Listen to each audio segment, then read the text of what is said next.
us about those two entities? No, the museum is just a place where there's just the most interesting artifacts. And I know I personally, our family, a lot of friends gave. And that's what made it happen. It's not about the building, it's about the people who gave. I remember, I remember Mary Oliver Bryce bringing up stuff from her daddy's soda fountain in the drugstore, and somebody donated Dr. Jardine's medical tools, and you know, things just kept coming in, which makes it personal, but it also represents history. And the Ashley Slater, all I have to say about it, everybody wants to know if it's haunted. I don't know, but I never had the courage to go in there at dark by myself. If I was in before the sun went down, I could stay inside. But if I was outside and it was dark, many a night I tried to make myself go in that house by myself, and I wouldn't. So call it a scaredy cat, call it what you want to. Strange noises, strange smells, strange things. But what an icon of history it is for our community. And what we have here are several file cabinets of memorabilia, papers, bills, diaries, journals from Ada Slater that one day we're going to get through. I don't know when, but we are. It's such a treasure for our heritage. Well, you know, when you go through them, I want you to do me a favor. Okay. I want you to hold classes up here for men, because the love letters you're going to find in those files that John Slater wrote Miss Ada, all men should take a lesson. I'll have to remember that. And I'll even get some friends I know here with me today to sign up for them. Thank you so much, Joanne, for all your information. We appreciate it. Come back to see us. I will. Thank you.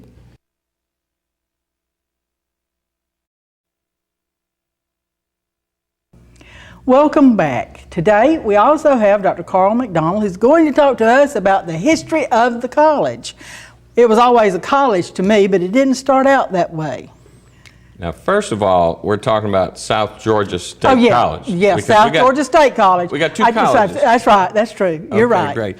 And before I start on those remarks, Carol, I wanted to tell you, when I came in here, the first thing I did was I bought 3 books out of the museum gift shop. And we appreciate on the history of Coffee County. And so I want to tell all you viewers out there that there are some really nice things that you can pick up in the gift shop right here at the Heritage Station Museum. Thank you very much. So tell us how it actually started. Well, the first thing we all have to realize is something about the history of our community. Back at the very dawning, the very peeking over the horizon, the dawning of the 20th century in 1900, the population of Douglas was only 617. Right. By 1907, from which date we date the college, the population had grown to 1,600. So we were well on our way to being a really vibrant community. But back in those early days, believe it or not, the Georgia legislature, the Georgia Constitution really, had not made any provisions for public high schools. So there were no public high schools.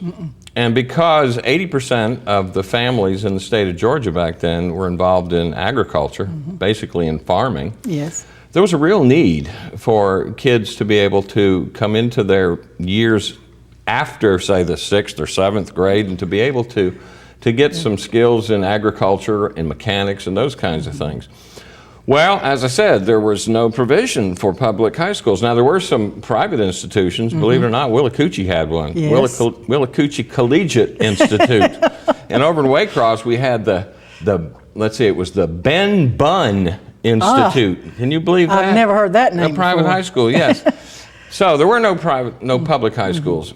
Well, the Georgia legislature, the assembly, they made the first step in the direction of providing that kind of funding in 1906 when they decided that they were going to fund 12 A&M, agricultural and mechanical high schools in the state of Georgia. Well, that got some of the more farsighted citizens here in Douglas to really thinking about how badly we needed one such institution. So it was Mr. Benajah Peterson, who was a great leader in the community, got together a group of people, and he said, listen, I want y'all to go to the meeting in Waycross. That's where they were going to have the regional meeting down here. Go to that meeting in Waycross and don't come back without that high school. He said, tell them that I'll give 300 acres of land Tell them that I'll see to it that the 3 buildings that are called for are built, and tell them that we'll give them 10 years of free electricity and water. Wow. So when the group went over to Waycross to that meeting and presented all of that, guess what? We came got it. back with one of those A&M high schools. Now these were the first publicly funded high schools in the state of Georgia. There were 12 of them. Mm-hmm. And I thought the audience might be interested in knowing yes. what some of those were. And by the way, I was folks, fixing to ask you. yeah, notice how many of these are actually part of the University System Georgia to this day. All right, we had those 12 high schools: Statesboro, Americus, Carrollton, Barnesville, Cochran, Tifton. Douglas was the 11th district A&M high school. Madison, Monroe, Powder Springs, Sparta, and Clarksville. Those were those were the 12 publicly funded A&M high schools. So that got the ball rolling. Well, construction on our 3 buildings began in 1906. Well, it actually began in 1907 because the first class began in the fall of 1908. Mm-hmm. And of course, those 3 buildings, those are the ones that folks around here know of as Davis Hall, Peterson Hall, and Powell Hall. Yeah. Those 3 legacy 3 buildings centers. in that semicircle right there in the main campus of South Georgia State College. Those 3 buildings, all 3 of them were built for a total cost of $53,000. It tells you how much time has gone by. Oh, and money has changed. Yeah, it really has. So they opened for the first class in 1908, in the fall of 1908, and there were 130-something students, 137 I think it was, That's 137 students in that beginning high school class. Now, we're not Right. a college yet. No. This is just still a high school. Right. And as a matter of fact, we didn't really become a college until 1927. Now, when folks see the seal of South Georgia State College and the old South Georgia College Right. before we consolidated, when you see that seal down at the bottom, it says 1906. That's because we count our heritage from Well, it began as a high right school. from when that high school began, but it actually became a junior college in 1927. So we got the ball rolling. Okay, we got these 12 A&M high schools now. Some other things that happened back then, in 1906, when they were about finished with the construction of those buildings, J.M. Thrash, he came down here to Douglas to inspect those buildings. And he ended up staying. He ended up For a staying long time. until 1947. Well, there was one little hiatus in Right. there, but we'll get to that in just a minute. But he came down here and inspected those buildings and stayed on to teach mathematics and shop classes. Well, he left after a time to go to Tifton and to teach over there at their A&M high school. But he returned to Douglas in 1919 to become the principal of the high school. Now, prior to his coming in 1919, we had Mr. Davis, who was the original principal. Then we had Mr. Powell. We had Yes. Mr. Fraser. We had Mr. Proctor. All those names are familiar because That's buildings were named after all those people. That's right. And then here came Mr. Thrash. Thrash back in 1919, became the principal. Well, by the early 1920s, the Georgia legislature had amended the Constitution. That happened in 1912, as a matter of fact. They amended the Constitution to provide appropriations for public high schools. So by the early 1920s, there was a great proliferation of high schools in the state of Georgia, and it was obvious that those A&M high school days were coming to a close fast. So J.M. Thrash, who was at the time was the principal, he had it in his head that that high school should become a college. Well, nobody would listen much, but then you know what he did? He went and got himself elected to the state legislature. Oh. And as a legislator, he introduced the Thrash Bill in 1927 to make these schools junior colleges. And by golly, that passed. And so that's how we became, initially, the very first name of that very first college, South Georgia Junior State College. South Georgia Junior State College. Over the years, by the way, the junior was dropped, and it was just South Georgia State College. Then the state was dropped, and it was just South Georgia College for quite a while, until recently when we got our first bachelor's degree program, and then it went back to being South Georgia State College. Yeah. So that's how we became a college back in those days. Now, the initial 3 buildings, Davis Hall, Peterson Hall, and Powell Hall, That was the whole operation for a while. But under Mr. Thrash's leadership, the college changed quite a bit. Ralph Waldo Emerson once said that an institution is the lengthened shadow of one man. Now, in the case of the college, it's surely more than one man. I mean, we've already talked about Mr. Peterson's influence. But J.M. Thrash, he'd have to be right up there because he's the one that got that high school converted into a junior college. He's the one that oversaw the terrific growth in terms of the buildings, the student body, the offerings at the college for that long period during which he was the president. He finally died of a heart attack, unfortunately, in 1947.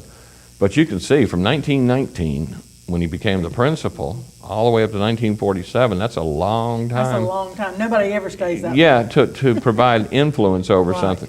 Matter of fact, here's an interesting story.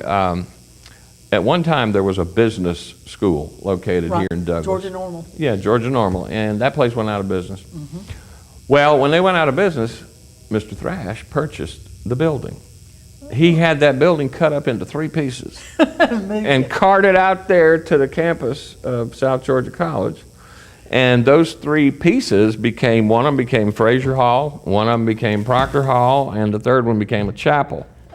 Now, unfortunately, Fraser and Proctor Halls have both been torn down because they got to be in such bad repair that we couldn't really do much about them. But we have a building out there that's named after Mr. Thrash, Thrash Hall, which of course is the only building of its kind on that campus, that beautiful white building, big columns. Sort of, colonial style building, that is now the administrative offices. Back when it was first built in 1939, it was the library, but that building is named after Mr. Thrash. And of course, there are photographs of how the place looked back before there were any paved roads, and with the students wandering around on the dirt out there. But it was always a very, very beautiful, beautiful campus. Here's another thing that's interesting in the history of that college: the struggle to remain part of the Board of Regents institutions.